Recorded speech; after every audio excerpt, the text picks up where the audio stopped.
Eu sei que se seu filho grita em casa, você deve estar cansada de ouvir esse grito. E aí existem algumas coisas que você pode fazer aí com seu filho, que você pode começar a diminuir esses gritos e começar a fazer o seu filho entender que não é gritando que você vai escutar, que não é gritando que ele vai ter a sua atenção, ou qualquer outra coisa que ele tá pensando errada no momento que ele grita. Mas antes disso, eu quero te fazer uma pergunta, que por mais dura que ela possa parecer, ou que você se incomode um pouco, mas que ela é necessária, para você começar a refletir quantas vezes você já mandou o seu filho parar de gritar gritando. Isso é mais comum do que a gente pensa, porque a gente tem o costume de quando alguém tá gritando, a gente aumentar o tom de voz também, para que a gente comece a se comunicar no mesmo tom de voz que a outra pessoa. É natural. Mas se tratando de uma criança, ou seja, se tratando do seu filho, ele aprende muito pela observação e pela imitação. Então, quanto mais gritos o seu filho presenciar, mais comum ele vai achar que é gritar. Então, vai ser comum ele gritar para pedir alguma coisa, gritar só para chamar a mãe, gritar só para dizer que quer alguma coisa. É muito comum, porque ele tá vivenciando o grito o tempo inteiro. Então, a partir do momento que você entende que é o seu comportamento ou o comportamento dos familiares, das pessoas que seu filho convive, que tá gerando esse grito, você começa a observar de uma outra forma. Então, não tô querendo dizer aqui, não tô julgando, eu sei como é. O dia a dia, o cansaço, às vezes a gente perde a paciência, somos humanos, é natural. Que a gente perca a paciência de vez em quando, acabe dando um grito ali, outro ali. Totalmente natural. Mas quando você começa a pensar sobre isso, que esses gritos do seu filho que tanto tá te incomodando, vem de uma observação, do aprendizado dele, dentro da rotina dele, de que as pessoas estão gritando com ele, as pessoas estão gritando em casa, aí você começa a pensar outras formas de evitar. E quanto mais você pensa sobre isso, quanto mais você observa esses gritos, e quanto mais isso te incomoda, mais você tem a probabilidade de gritar menos, porque isso vai começar a acontecer naturalmente, né? Quando você começar a perceber que é os seus gritos que tá gerando o grito do seu filho, você naturalmente vai começar a se controlar mais. Não é da noite pro dia, não acontece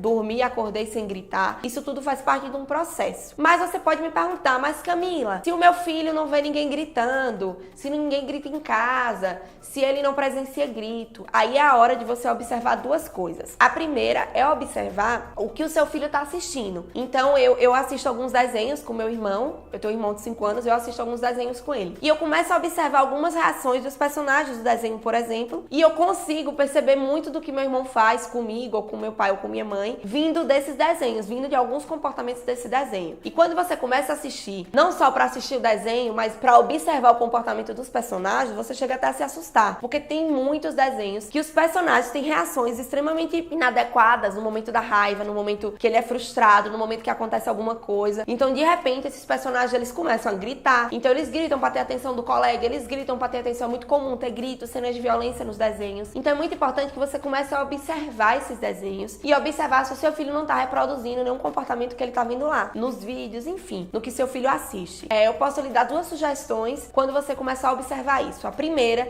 se o seu filho for pequenininho, menos de 5 anos, você começar a conversar com ele e evitar que ele assista esses desenhos. E se ele tiver mais de 5 anos, às vezes não dá pra gente tirar tudo da frente dele, deixar que ele não assista um desenho que ele gosta, mas você pode refletir junto com ele sobre o comportamento daquele personagem. Então, por exemplo, você sentou pra assistir, eu vou dar um exemplo aqui do desenho do Clarencio, e você sentou pra assistir esse desenho com seu filho. E aí vocês estão assistindo o desenho, e aí na hora que vocês estão assistindo, você vê um comportamento inadequado que o personagem do desenho fez, gritou, deu um gritão no tio. E aí, ao invés de você, filho, tá vendo coisa feia o Clarencio fez, você começa a perguntar ao seu filho, filho, o que é que você acha do que o Clarencio fez agora? Espera ele dizer, você acha que é legal o Clarencio gritar com o tio? É legal? Será que não tinha outra forma do Clarencio chamar o tio? Será que essa é a melhor forma mesmo? E começa a conversar com ele e você pode dar a sua opinião, dizer, eu acho que era muito melhor ele ter chamado sem gritar, por exemplo. Então, é muito legal você fazer esse acompanhamento com o seu filho e estimular que ele crie essa reflexão crítica sobre o comportamento do desenho. Lógico, uma criança de 6, 7 anos, se essa é a idade do seu filho, ele ainda não vai ter a capacidade de fazer essa avaliação sozinho. Mas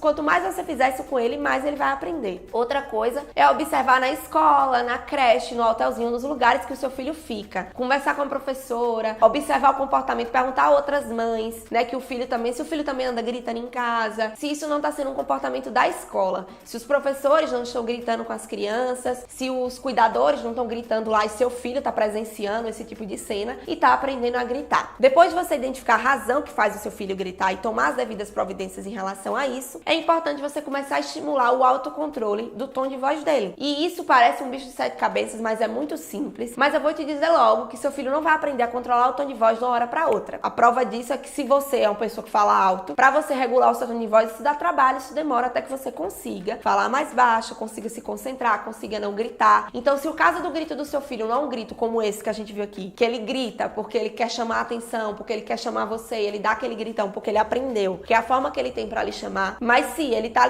gritando porque ele tá falando alto, ele tá falando alto naturalmente, você começa a convidá-lo a falar mais baixo, de forma respeitosa e cuidadosa. Sempre falando, filho, eu acho que existe outra forma de você chamar a mamãe. Vamos treinar? A mamãe vai lhe ensinar. Você vai voltar lá pra sala. Quando você voltar, você chama a mamãe e aí explica a ele como é o tom de voz e vai mostrando a ele. Vai demorar, não vai ser de uma hora pra outra, mas logo, quanto mais treino você fizer, mais o seu filho vai regular o tom de voz. E eu garanto que ele vai regular muito mais do que se você gritar com ele pedindo pra ele calar a boca. E pra você finalmente conseguir que o seu filho não grite, o primeiro passo é você reconhecer o motivo pelo qual ele grita, como eu expliquei no vídeo. Se durante esse vídeo você conseguiu identificar qual é a razão que faz o seu filho gritar, seja porque ele assiste algum desenho, seja porque ele vê na escola, ou porque você grita com ele, deixa aqui nos comentários que você pode ajudar outras mães ou pais a identificarem também a origem dos gritos dos filhos.